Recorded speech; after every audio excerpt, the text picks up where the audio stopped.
Disaster can strike an unsuspecting aircraft for many different reasons.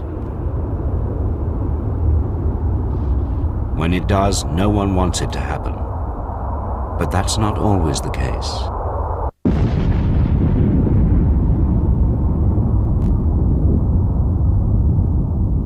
Some incidents that air investigators are called to solve turn out to be deliberate. These are the disasters that someone, somewhere, wanted to happen.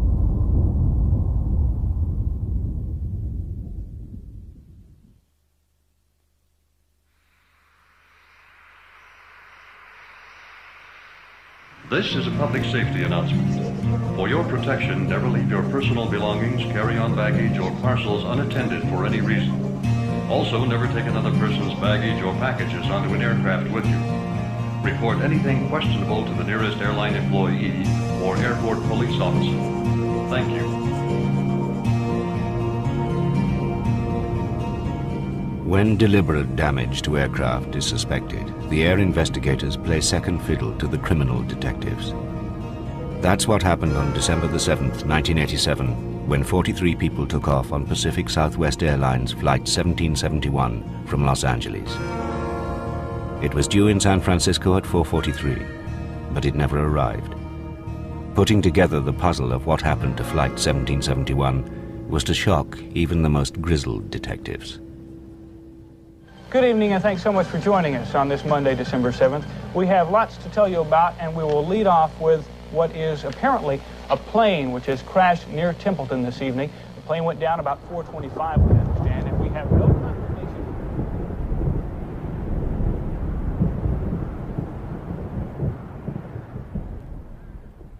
Well, I'm the sheriff, coroner, and marshal of San Luis Obispo County, an area of 3,300 square miles.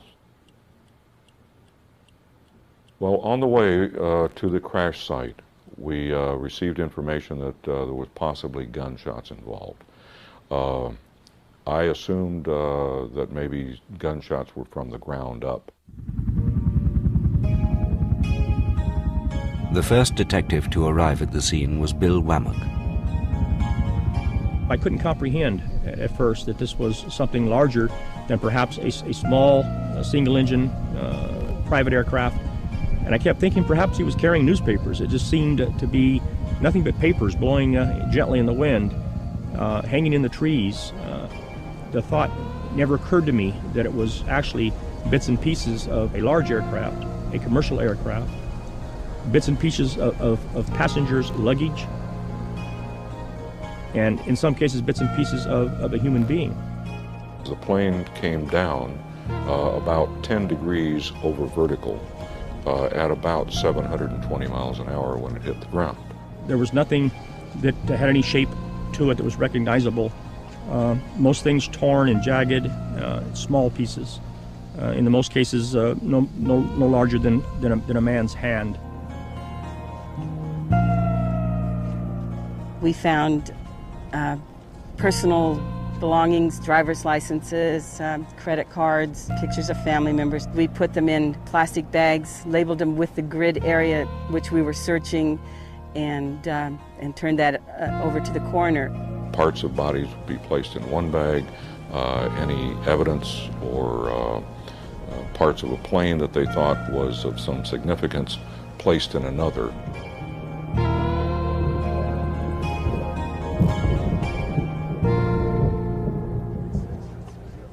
On the second day of the search, investigators made a vital find. Amongst the millions of tiny pieces of wreckage was what looked like the trigger and barrel of a handgun. On the morning of December 9th, an FBI agent located that gun in the tree area behind me, and I was at the time standing at that tree. He brought it to my attention without disturbing it. I stepped over to where he was located, and we did confirm that it was what appeared to be a .44 Magnum stainless steel handgun. But who did the gun belong to? The way the detectives found out was remarkable. In the serration of the trigger, we found that there had been an accumulation of skin, as if the gun had been ripped from the index finger area, and some skin had been included in those ridges. The tissue was rolled out, flattened out to see if we could find fingerprint ridges, thumbprint ridges, palm prints, anything we could possibly identify to somebody's known fingerprints.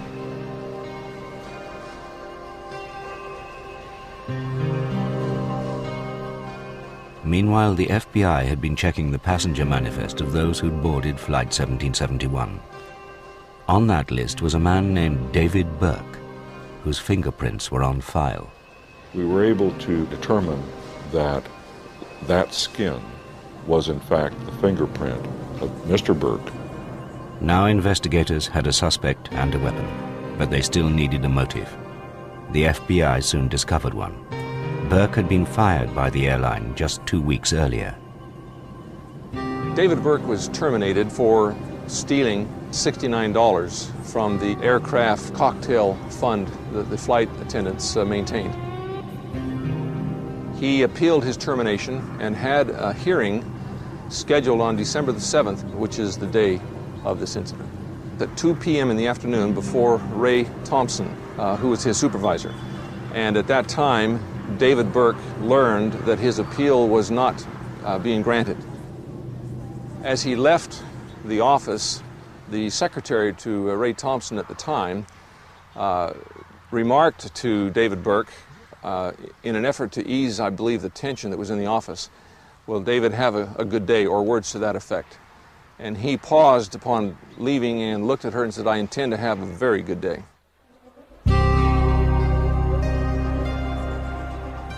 With that, Burke went to buy a ticket for Flight 1771 to San Francisco, a flight he knew his boss, Ray Thompson, traveled home on daily.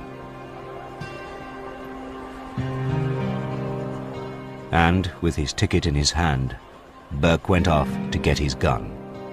David Burke smuggled the gun on the aircraft using his identification as an airline employee to circumvent the security and allow him entry into the secure area with a weapon.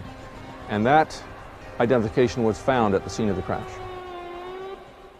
This is the kind of gun used by Mr. Burke that he took on the airplane and fired it in a very confined place. This is a .357 Magnum. He used a .44 Magnum, but in all other respects, they're exactly the same.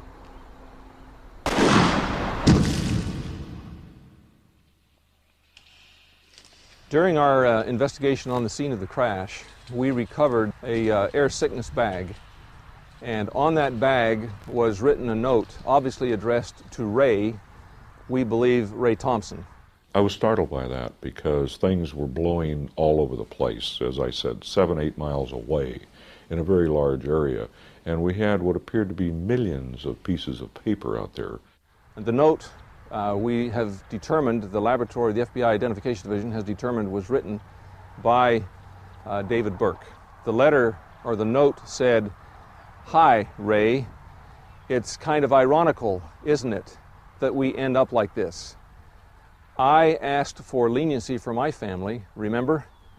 Well, I got none, and you'll get none."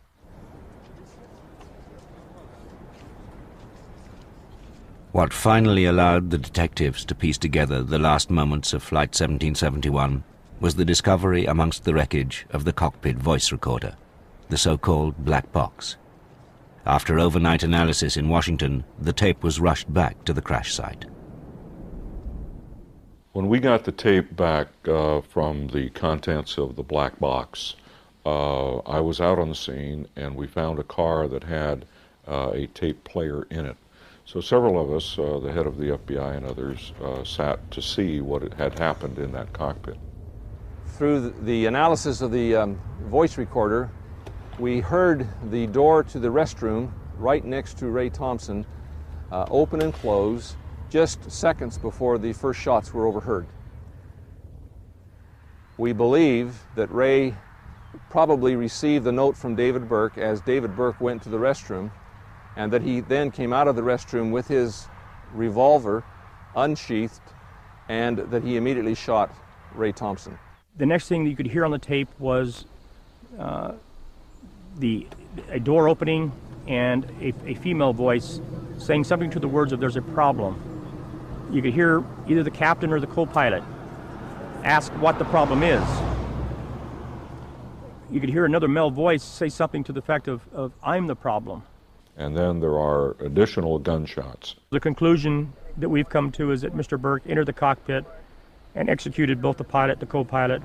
And then there is the sound of the plane increasing in speed as it's heading toward the ground. Obviously, Mr. Burke has got the controls at this point, and then all of a sudden there is an additional gunshot, and then there is dead silence. I can't imagine being a passenger on that airplane, knowing that this man had just fired a shot, and then knowing that you're hearing another shot, and then knowing that the plane is going down, and you have no time to even lean over to your loved one and say, "I love you." From the time the first shots were heard until the time of impact of this aircraft hitting the ground, approximately 47 seconds elapsed. Those were 47 terror-filled seconds to the passengers aboard Flight 1771.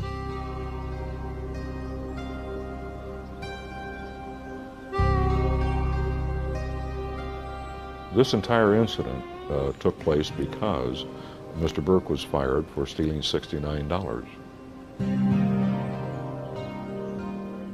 It was a mass murder.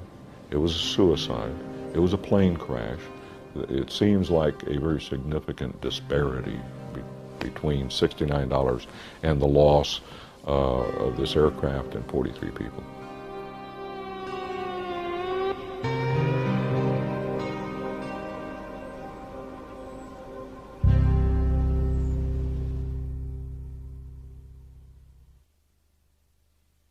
Can you just bring your arm around? Yeah.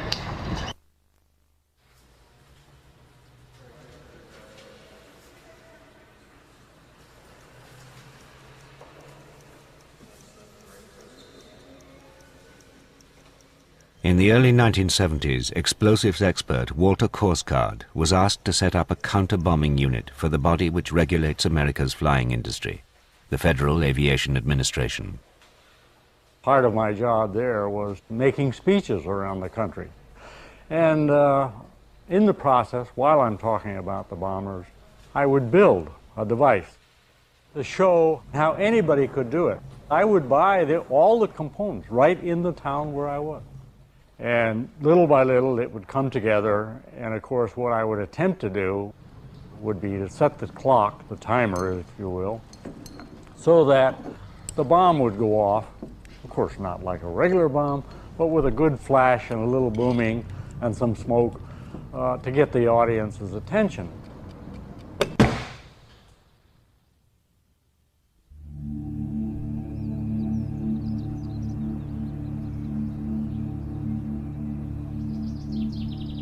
In the late 1980s, Walter Korsgaard was to be a key figure in solving the puzzle of one of the most enduring tragedies in civil aviation. On December the 21st, 1988, a Pan Am 747 came down over the small town of Lockerbie in Scotland.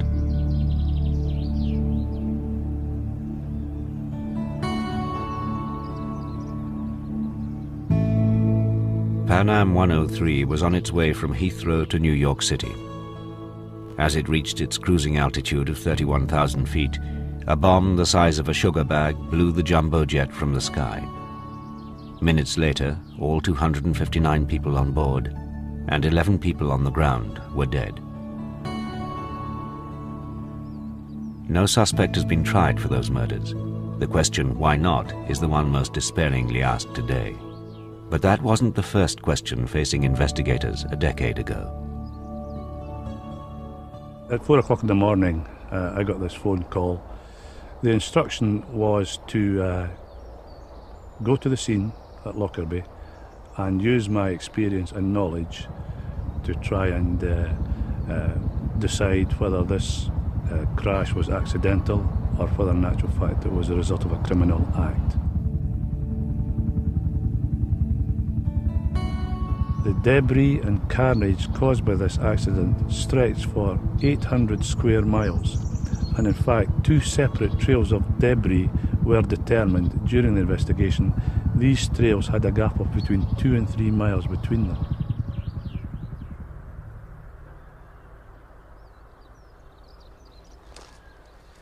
This is Thundergarth Church and Graveyard, and it's opposite the church in the field over the wall that the great nose cone of the Jumbo 747 landed on the Wednesday night. On the Thursday, I came up with my team. The nose cone was there, rescuers were there, the media were there, and I took time to enter the nose cone, which was quite vast, and sad to record, many of the crew were still in their places within the nose cone.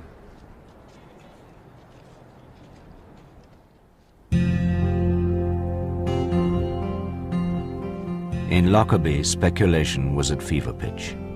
How could a jumbo jet just fall out of the sky? Was it accidental or deliberate? The 747 was old, one of the first to be built.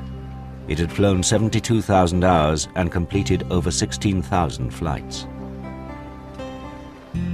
The fear that a structural failure of the world's largest airliner was responsible for the carnage in Lockerbie played on the minds of detectives and air investigators arriving in the traumatized town.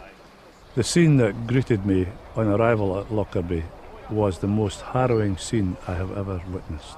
We were told first and foremost that we were to search for bodies, and we were to do it in a thorough and dignified manner. Secondly, we were then to search for personal belongings, and thirdly, we were to search for pieces of aircraft. Distressing as it was, the search for clues began with the bodies of the dead. The bodies were taken to a temporary mortuary in the town, where a team of pathologists waited to examine them. It is essential that you investigate the bodies, you look at the bodies thoroughly to pick up clues, perhaps even trace evidence of what actually happened, and from that, helping to reconstruct what actually took place. For example, if somebody was in direct contact with the bomb or very close to it, there might have been primary missile injuries.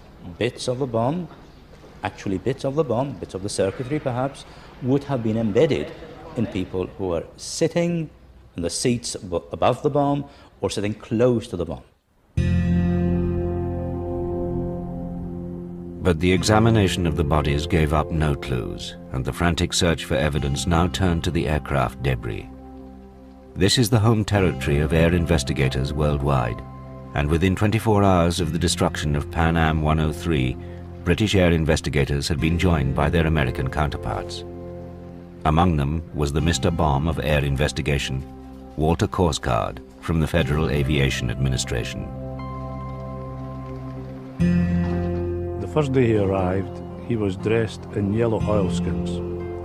Day 1, Day 2, Day 3, Walter always arrived on scene with the yellow oilskins on. As a result of that, he was affectionately called the Banana Man. During a lifetime of searching for and testing out explosives, the Banana Man has blown up more aircraft than terrorists, blown himself up, and been deafened in both ears. The moment he set foot in Lockerbie, he wanted to brief the search crews on the telltale signs of bomb damage. But this was a sensitive suggestion to the investigation manager he approached. Politically, he didn't think it was a smart idea to start talking about bombs too early, because if it occurs and the UK government is responsible for the screening, this could be a problem. So he said, well, I'd rather not do that just now. And of course, as soon as the meeting was over, all the supervisors that were going to run these search lines got me off to one side and said, hey, what are we really looking for? And I said, well, you come down to the room and we'll go over it. So we ran a little private seminar. Korsgaard showed the search chiefs his little traveling collection, bits of bombed aircraft he's investigated over the years.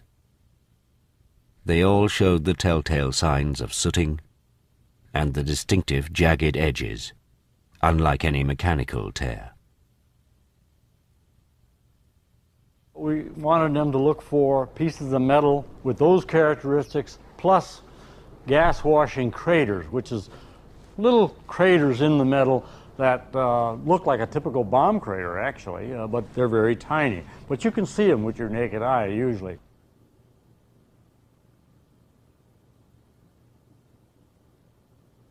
Mr. Korsgaard was to be a godsend, because with his knowledge of damage to aircraft, etc., I decided that when I was out in my scientific team, he should be a member of that.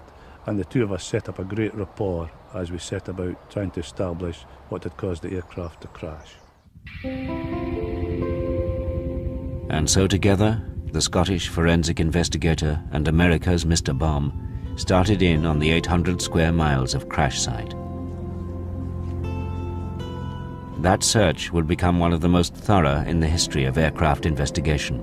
It was also one of the luckiest. On about the third day after we arrived at the incident, one of the individuals on one of the search lines brought in a piece of fuselage skin, which was precisely what we were looking for. It was a piece of skin, perhaps 20 inches long, maybe 8 inches high, and it was bent toward the front of the airplane and had stayed there rather than bending back. If it were a mechanical breakdown of the airplane, pieces will splay out just like in an explosion, but they fold back in. In this case, with a bomb, it won't happen that way. When you think about it, the airplane is flying at 33,000 feet. It's probably 30 below zero or colder, and yet here it is hit by a bomb and the ball, the fireball, at about 5,000 to 8,000 degrees Fahrenheit, and it swings out into that cold air and it freezes there, you might say. And just as with Korsgaard's collection, that vital piece of Pan Am 103 had the sooting, the jagged edge, and the gas-washing craters, the telltale signs of explosion. At this point, on day 3, Walter Korsgaard and myself knew without any shadow of doubt that we were now dealing with a criminal act rather than an accidental crash. We took that piece of metal directly to the individual in charge of the overall management of the incident and explained to him that if he had it tested by a lab, he would surely find that it was in fact evidence that there had been a bomb on Pan Am 103. Some pieces of wreckage are today being taken to the Royal Armament Research and Development Establishment at Fort Halstead in Kent for more detailed examination to determine whether they exhibit evidence of a pre-impact explosion. And they flew it down to the lab, and 9 o'clock that night we got the word back that there were explosive residues and they were gas washing craters that we were looking at, and the jagged edge was positive proof. The destruction of Pan Am 103 was immediate, the devastation total. But contrary to popular belief, Pan Am 103 was statistically unlucky. Yeah, most people think that any size bomb in an aircraft will probably bring it down. Actually, if you look at the record, 3/4 of turbine-powered aircraft, that is pure jet airplane, survive bombs, and that's historic.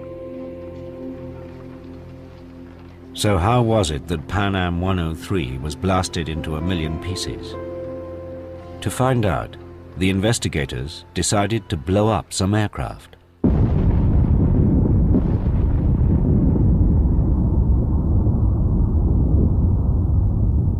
It turned out that where the Lockerbie bomb had been planted was critical.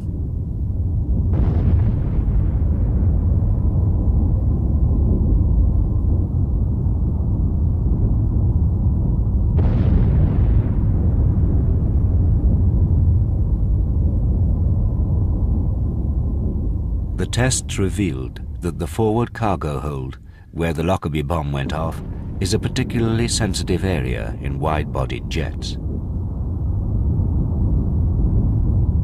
The way the 747 is designed, I believe, makes that airplane most vulnerable to a bomb in the cargo hold. For example, there's tremendous space between the outside walls of the cargo hold and the cargo containers themselves. And these spaces allow gases to travel and do damage in places where in another airplane they couldn't do that type of a job. This bomb was not placed in that airplane specifically in a given slot. It was randomly put in the airplane. It probably ended up in the worst possible place in the baggage hold.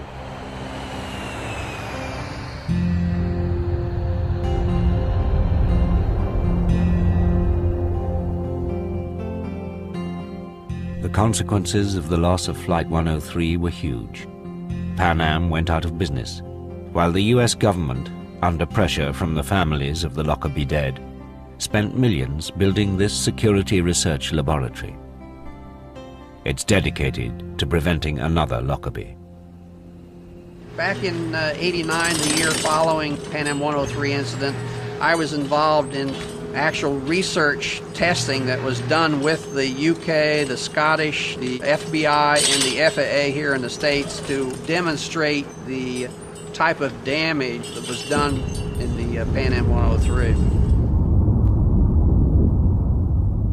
As a result of those tests, the FAA was set a number of targets. One was to develop equipment that could actually identify Lockerbie-sized quantities of explosives hidden in passengers' luggage.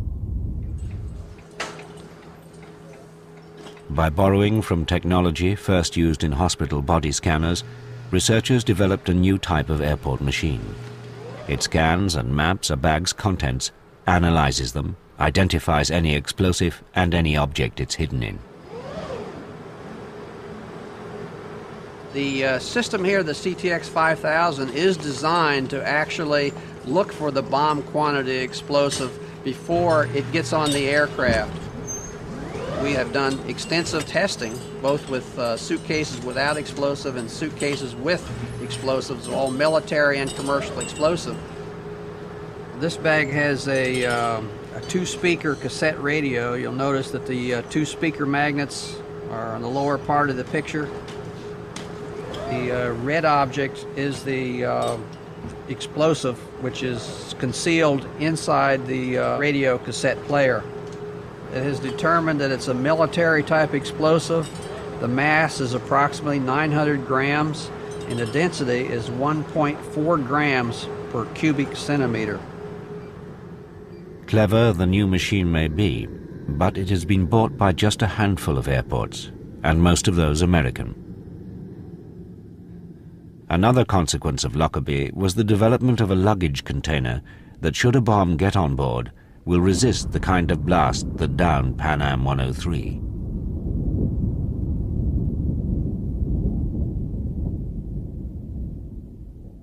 This is an LD-3 container, which is used in nearly all wide-body aircraft, and indeed in the 747 like Lockerbie.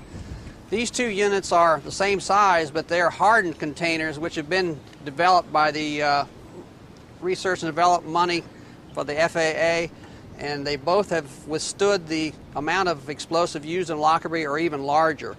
Recently, a visit from the families of the victims of Pan Am 103, one of the gentlemen commented that if we had these containers in Pan Am 103, that his daughter could very well be alive today.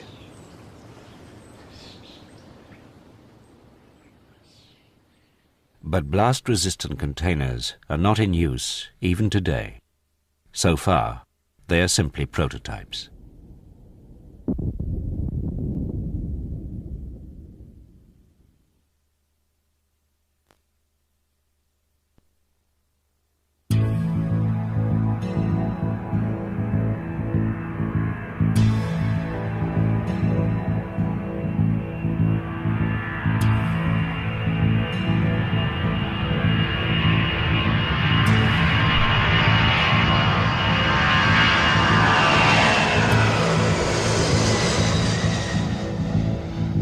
The history of crimes in the sky is littered with near misses.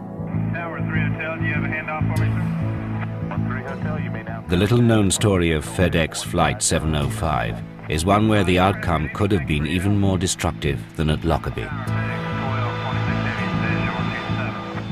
In just 25 years, FedEx has built up the world's best-known pickup and delivery business. It operates over 600 aircraft, it's the world's largest cargo fleet, and from its nerve center in Memphis, employs 3,500 pilots to fly them. One of those pilots was Auburn Callaway, a 43-year-old U.S. Navy-trained flyer. In April 1994, Callaway was working as a FedEx flight engineer on the company's fleet of wide-bodied DC-10s.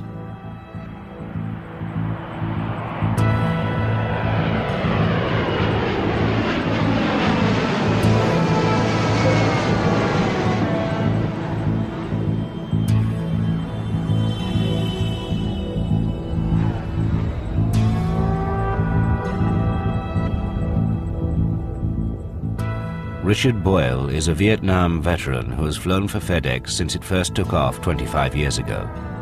In April 1994, he was Auburn Callaway's captain. They flew together on long-haul flights across the states. Well, Auburn didn't have a good reputation of the company because he just rubbed a lot of people the wrong way. I think it might have been first impressions. My first impression of Auburn wasn't a positive one either. But once I got to know him, we got along fine. But many of the captains did not like to fly with Auburn. Callaway was not only unpopular, he was also under investigation. FedEx believed Callaway had lied to them about his Navy flying time. Callaway believed FedEx were out to get him because he was black. He felt that he was being persecuted by one of our flight managers. He felt it was a personal vendetta. And that's one thing FedEx will not tolerate, and that's someone lying regarding their credentials. So if he lost his job at FedEx, he would never get hired by another major air carrier. I mean, his aviation career with any good company was basically over.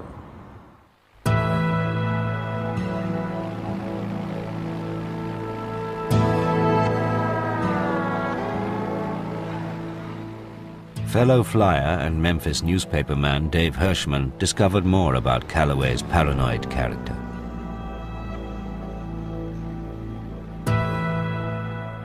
During the time that he was in the Navy, he kept a book of all the slights and all the indignities and every perceived injustice that anyone had ever perpetrated against him. And he kept that book, he kept the little black leather-bound book and added to it on an almost daily basis. A lifetime of slights wore Callaway down. He decided to end his life. In a farewell note he wrote, "I have battle fatigue badly. It's my time to go." But Callaway had no intention of going quietly.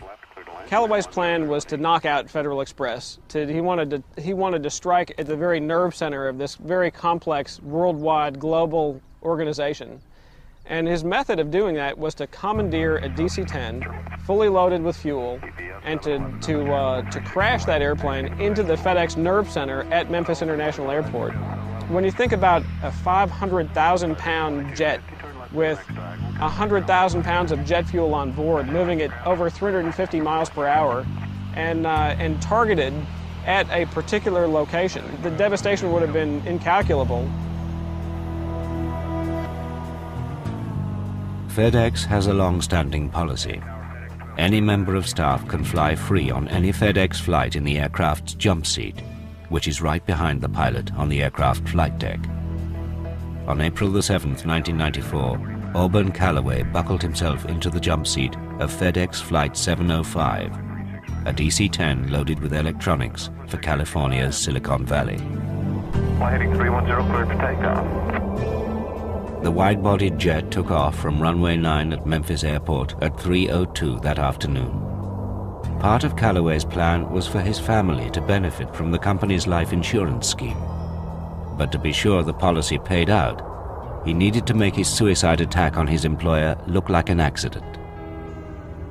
What he intended to do was to use hammers to incapacitate the crew, and you know, hammers may seem like a primitive weapon, but when you think about it, it's the perfect weapon. The wounds that they would cause would be every bit as devastating as gunshots.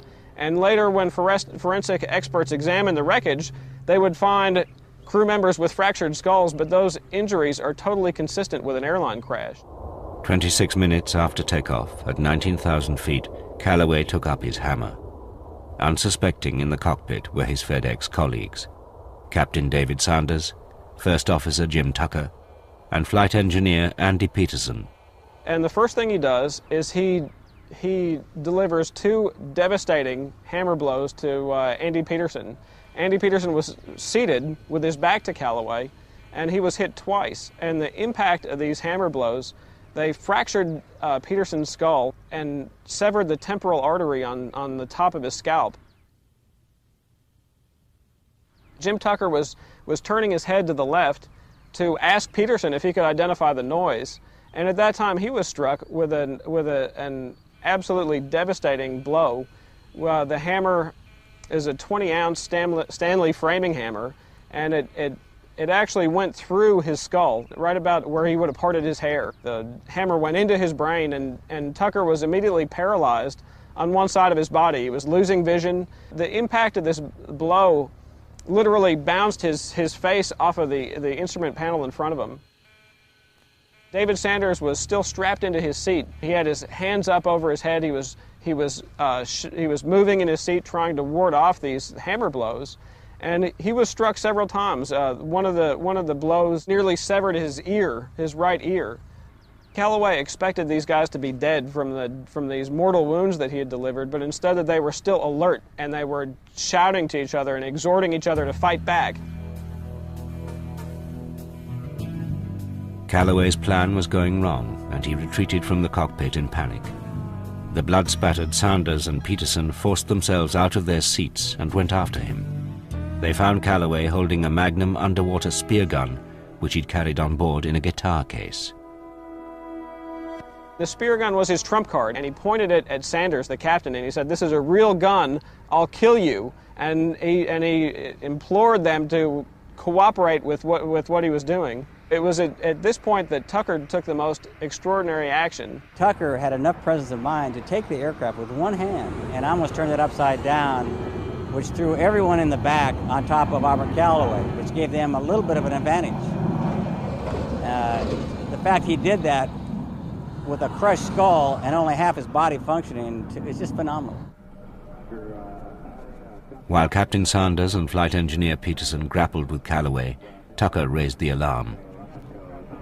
Center, emergency. Aircraft emergency, go ahead. When we received the call, it just came across the frequency as emergency. So now we have the job of determining who is it that has the emergency. Aircraft with emergency, say again. To me. Aircraft with emergency, say again.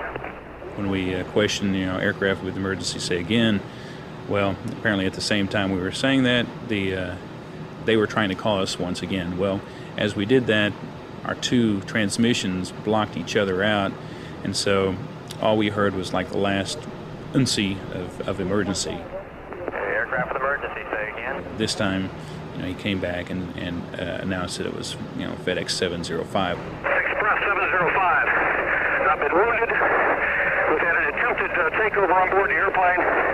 Give me a vector, please. That's to Memphis at this time. Hurry. The last one we would have expected the emergency to come from was probably the FedEx plane. Express 705, flying 0905, direct Memphis. A minute or so went by, and then I got another call, and it said, "Where's the airport?" Keep me advised, where's Memphis? Express 705, flighting of 090, and the airport's at 43 miles, 12 o'clock. I said, "It's 12 o'clock and, so many miles." And he said, "What direction?" Say my direction to Memphis. Wait a second, what direction? He was westbound heading for California, and now he's pointed back at the airport and he didn't know what direction he's flying. Express 705, you're eastbound at this time, and it'll be about 12:30, 1 o'clock.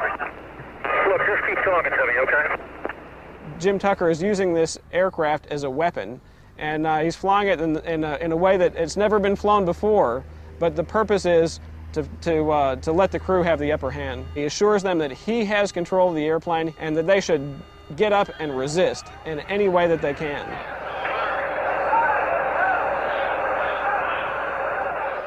Peterson and Sanders tried to pin Callaway to the galley floor, but their frenzied attacker was biting and lashing out with his hammer. We need armed intervention as well. Alert the airport facility. When I got him down as low as I thought I could talk to him without losing him on the communications equipment, I shipped him over to Memphis Approach. Express 705, we have an emergency. He's turning back direct Memphis. He had an attempted takeover. He is wounded at this time. He's had an attempted takeover? Affirmative. He's north of Forest City by about 8 miles at this time. He's at okay. 13,000, descending to 10,000. Okay, radar contact. And you put him on 19-1? 19-1. Yeah. By now, all 3 crewmen were back in the galley, struggling to overcome Calloway. No one was flying the plane.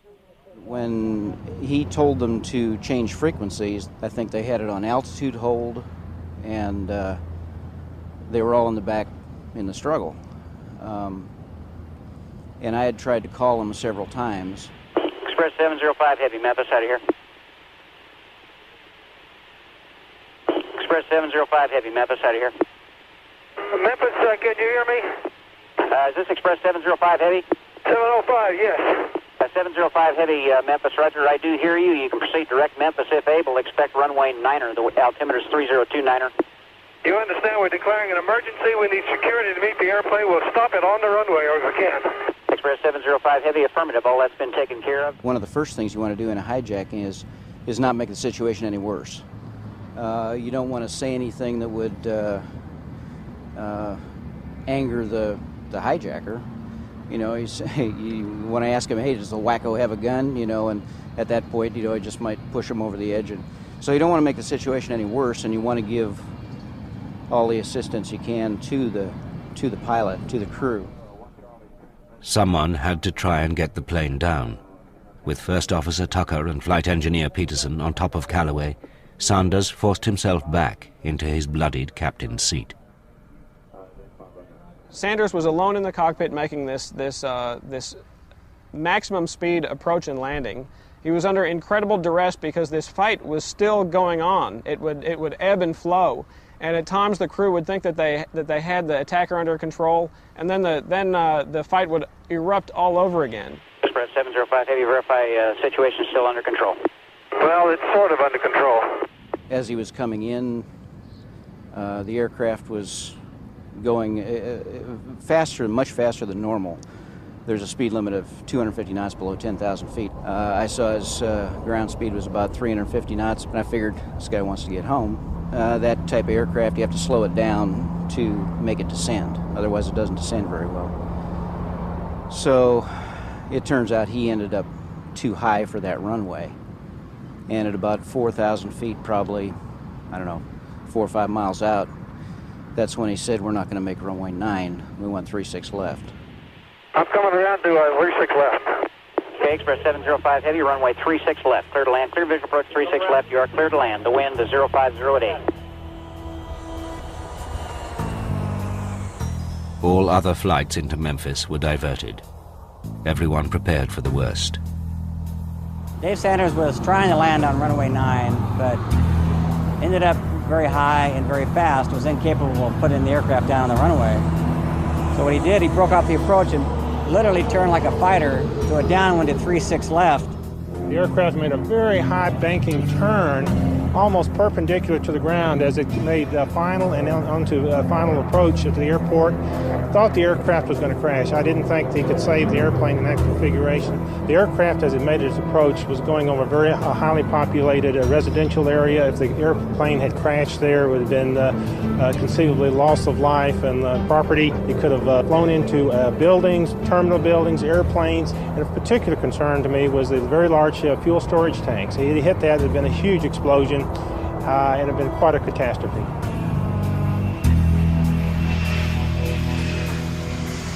The pilot made a beautiful recovery, landed right on the runway, hit very hard, slammed on his brakes, and came to a complete stop.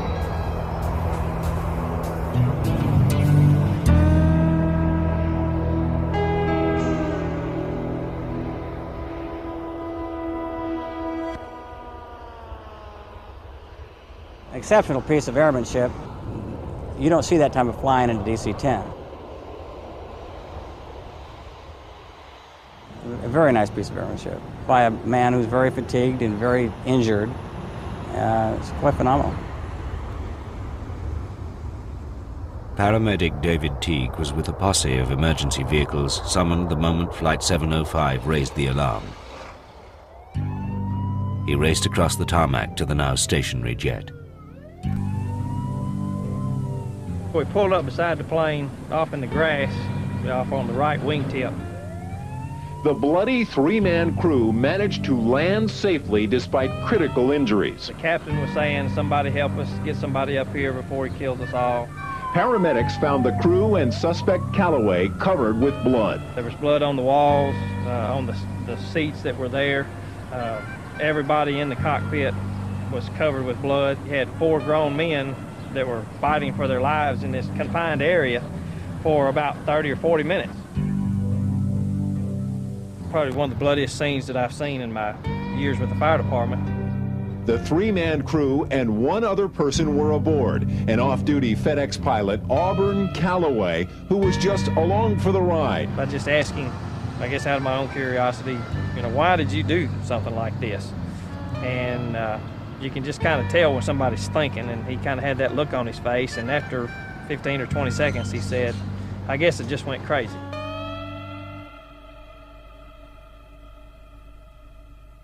Auburn Calloway was jailed for life. All 3 pilots survived. They won awards for their bravery, but none of them has flown again. FedEx employees are still free to fly in the jump seats of the company's aircraft.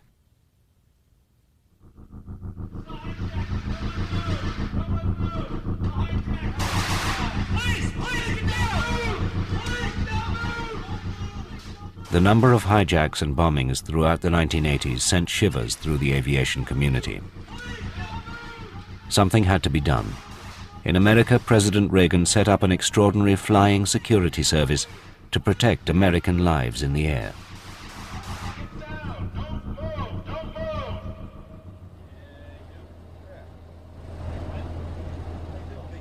At an airport near Atlantic City, a bizarre cast of characters climbs aboard a pensioned-off aircraft.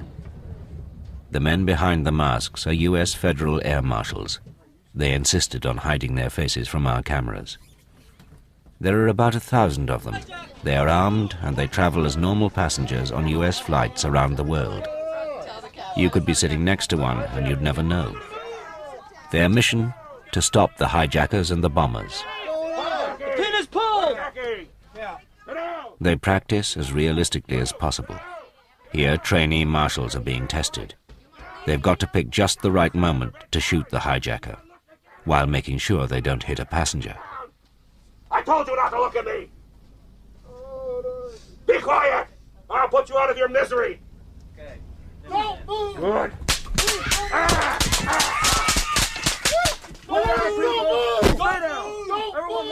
In the last 10 years, there have been no attempts to bomb or hijack American passenger aircraft. The air marshals believe that's probably down to them.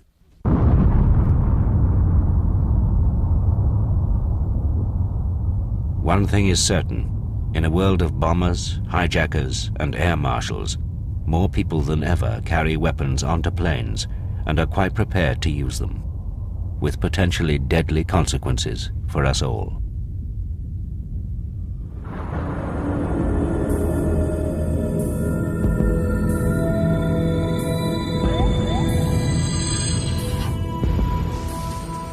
The Channel 4 video black box is available.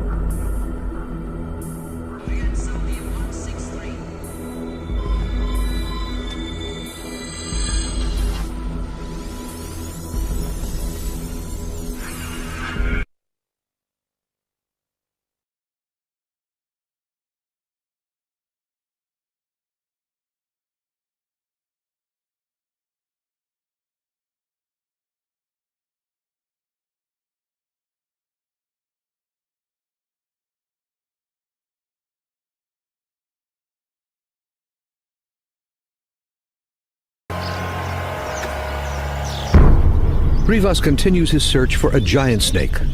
If he finds one, he may have to jump in to catch it. If the water is anywhere, I'm thinking above my chest. It might not be very wise of me to get into the water. If the water is shallower, then I might have to give it a go. Suddenly, a promising shape appears on the sonar screen. there's something there right in front of us.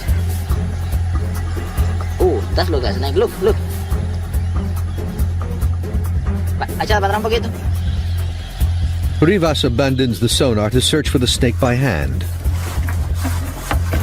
But he can't feel it. Pa'lante, Victor. What Rivas saw on the sonar was the dense aquatic vegetation on the river bottom, not a giant snake. The sun is setting, but he is undeterred. Like the sonar, anacondas can see in the dark, and they will remain active throughout the night.